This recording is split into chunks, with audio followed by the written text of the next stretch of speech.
London में Barack Obama और George Soros का होना और भारत विरोधियों से मिलना कोई इत्तेफाक नहीं है। बार बार एक डीप स्टेट का जिक्र होता है, जिनके ये हिस्सा हैं, जो भारत में अपने एजेंट्स और दलालों के माध्यम से मोदी सरकार को उखाड़ फेंकना चाहती है। हर दिन एक नया बखेरा खड़ा होता है। आखिर यह डीप स्टेट है क्या? क्यों पूरी दुनिया में उथल पुथल करते रहते हैं? डीप स्टेट उन धनाढ्यों का एक गैंग है जो पूरी दुनिया की आधी संपत्ति और दौलत का मालिक है। एक एक मेंबर की दौलत दुनिया में कई देशों के जीडीपी से ज्यादा है। ये पूरी दुनिया की अर्थव्यवस्था को कंट्रोल करते हैं। डीप स्टेट के जरिए ही धन कुबेर पूरी दुनिया का व्यापार अपने कंट्रोल में रखना चाहते हैं, चाहे इसके लिए हजारों लोगों की जान ही क्यों ना लेनी पड़े। इसी डीप स्टेट ने इराक, यमन, सीरिया, लीबिया को तबाह किया। मनमाफिक सरकार नहीं है तो तख्ता पलट करने की साजिश रचते हैं। इसी डीप स्टेट के कैपिटलिस्ट अमेरिका, यूरोप में सरकारें चलाते हैं। यही लोग अफ्रीकी देशों में उथल पुथल करते हैं। यही डीप स्टेट अमेरिकी सरकार की मदद से पाकिस्तान में सरकारें बनाते बिगाड़ते हैं। यही डीप स्टेट भारत में भी अपने पाले हुए गुलामों के जरिए उथल पुथल कर रहे हैं। ये चाहते हैं कि भारत की जनता उनके लिए गुलामी करें, उनके सामान खरीदें। Deep state east India company की मॉडिफाइड वर्जन है, जो किसी भी तरीके से भारतीयों को अपना आर्थिक गुलाम बनाना चाहती है। डीप स्टेट में सबसे बड़ा गैंग अमेरिका की हथियार लॉबी है, जो वहां की सरकार को अपना कठपुतली बनाकर रखती है। अमेरिका के अंदर हजारों लोग हर साल अंधाधुंध गोलियों के शिकार होते हैं। हर हत्याकांड, विशेषकर स्कूलों में हत्या के बाद हर सरकार लाइसेंस की बातें करते हैं, लेकिन हथियार लॉबी के दबाव में चुप हो जाते हैं। यही हथियार लॉबी दशकों से पूरी दुनिया में युद्ध करा रही है।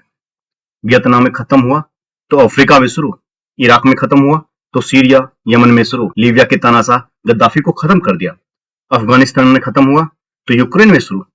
यूक्रेन युद्ध का अंत तभी होगा जब हथियार लॉबी के लिए एक नया युद्ध क्षेत्र मिल जाएगा। हथियार लॉबी नहीं चाहता है कि कोई भी देश दुनिया के हथियार बाजार में प्रवेश करे। रूस बड़ा हथियार निर्माता और निर्यातक है, लेकिन इस समय चीन से आयात उसे करना पड़ रहा है। यूएसए की हथियार लॉबी को यह बिल्कुल पसंद नहीं है कि भारत उनके अलावा किसी अन्य देश से हथियार आयात करे या निर्माण करे, लेकिन मोदी अलग मिट्टी के बने हुए, ये उनके दबाव में नहीं आते हैं। आयात भी रूस और फ्रांस से करते हैं और बहुत बड़े पैमाने पर अपने अस्त्र का निर्यात भी करते हैं। हर दिन एक नए rocket, missile, tank, heavy gun का परीक्षण हो रहा है। हथियारों का निर्यात हो रहा है। अगले 5 साल में निर्यात में कई गुना बढ़ोतरी की योजना बनाई जा चुकी है। ऐसे हालात में डीप स्टेट का बौखला जाना स्वाभाविक है। वे अपने एनजीओज और हवाला के जरिए करोड़ों अरबों रुपए भारत में भेज रहे हैं। देशद्रोही भारतीयों को क्या चाहिए? पैसा। वह भर भर कर मिल रहा है। हर दिन किसी न किसी बहाने सड़कें जाम करते हैं, रेल रोकते हैं, जिससे देश को हर रोज करोड़ों का नुकसान होता है। Open society foundation, Rockefeller foundation, Ford foundation, Bill Gates foundation ने सैकड़ों की तादाद में भारत के भीतर एनजीओ खुलवा दिए हैं। भारत के भीतर शायद ही कोई ऐसा नेता हो जिसका एक या अनेक एनजीओ ना हो। शायद ही कोई ब्यूरोक्रेट्स ऐसे हों जिसके परिवार के पास एनजीओ नहीं हो। शायद ही कोई पत्रकार हो जिसके पास एनजीओ ना हो। आपको मालूम है, अरविंद केजरीवाल ने 2000 ईस्वी में ही एनजीओ शुरू कर दिया था, जब वो एक सरकारी नौकर थे। इन सभी को भर भर कर पैसा विदेश से आ रहा है। जाहिर है, जो पैसा देगा वो अपना काम भी करवाएगा। मेरे कहने का मतलब यह बिल्कुल नहीं है कि सारे एनजीओ बुरे हैं। बहुत सारे एनजीओ ऐसे हैं जो गरीबों और देश की भलाई के लिए काम करते हैं, लेकिन बहुत ऐसी एनजीओ हैं जो सिर्फ भारत में विरोधी कामों में जुटी हुई है।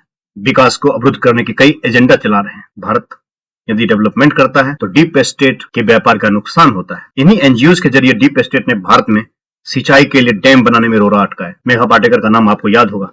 नर्मदा बचाओ आंदोलन के द्वारा और पर्यावरण के नाम पर सीमा पर सड़कों के निर्माण को रुकवाने के लिए सुप्रीम कोर्ट में याचिका दायर करते हैं। हाईवे और एक्सप्रेस वे बनाने में रोड़ा अटकाते हैं। जंगलों में सड़कें, ट्रांसमिशन लाइन बिछाने नहीं देते हैं। सैकड़ों एनजीओ आज भी धर्मांतरण करा रहे हैं। हजारों एनजीओ के लाइसेंस रद्द किए जा चुके हैं, लेकिन किसी न किसी अवैध रास्ते से भारत में देशद्रोहियों के पास पैसा पहुंच ही जाता है।